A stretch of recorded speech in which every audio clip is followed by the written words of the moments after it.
Welcome back to The Gist. For the last several weeks, we've been looking at how we can feel more integrated both within ourselves and with others. This week, we examine how grateful living provides us with that much needed sense of integration. One of my favorite authors, Benedictine monk and scholar David Steindl-Rast, has made gratefulness his life's work. Having read and listened to so many different authors, there is something about Brother David that really stands out for me.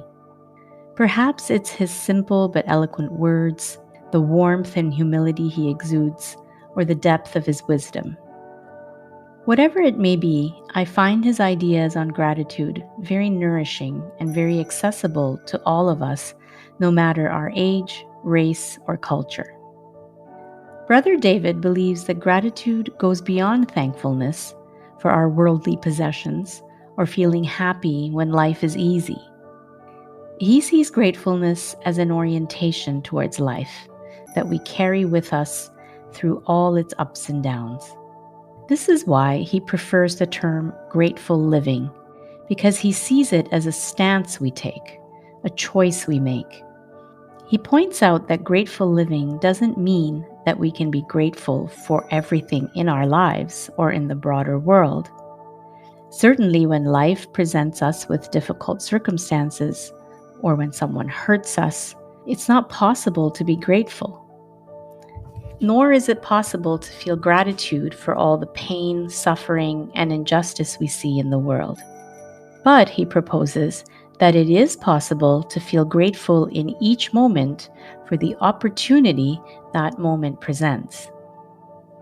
Even in the midst of personal difficulty or the darkest periods of our shared human history, he invites us to look for the opportunity to learn something, to be instruments of change, to be an oasis for others, and support them where we can.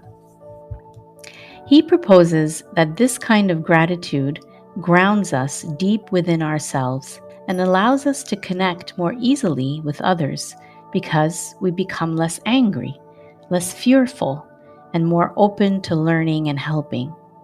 And as he would say, it's not happiness that makes us grateful, but gratefulness that makes us happy.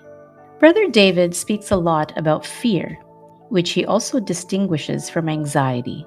He suggests that anxiety is inevitable in life as we have new experiences, navigate the unknown, and deal with difficulties. But fear, he says, is optional. While anxiety can come and go as a response to something happening in our lives, fear can cripple us into inaction. He gives the example of birth, where each of us come through the birth canal, a tight and uncomfortable space, into a totally unfamiliar and overwhelming world.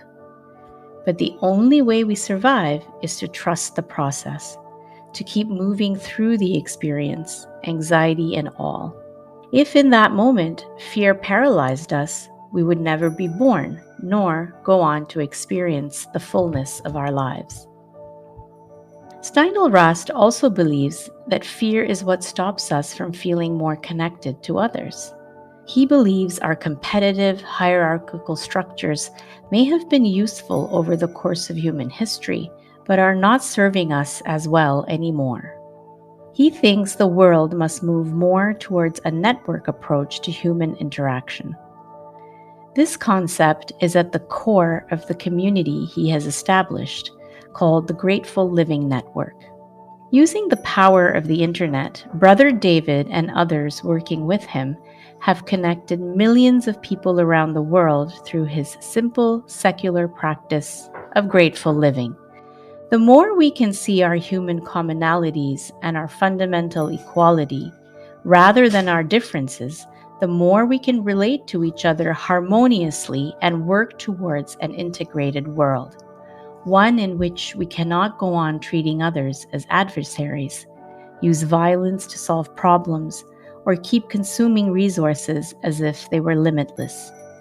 Throughout his life, Brother David has reached well beyond his Christian roots and started interfaith dialogues with those practicing other religions, such as Buddhism. He has found common ground with other faith groups through a shared sense of gratefulness, and he hopes to bring more wisdom, mutual respect, and civilized dialogue into the world through his teachings on grateful living. Along with a sense that we each belong to the human race, so we must, as Brother David would put it, all say a shared yes to belonging.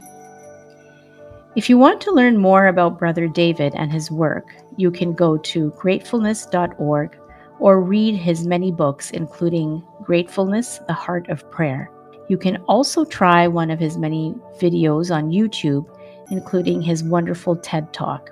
I hope you've enjoyed this blog series on our senses and how we can connect our bodies, minds, and behaviors to feel more present, and that we can extend this sense of presence to feel more integrated as individuals and in our relationships through mindfulness and grateful living.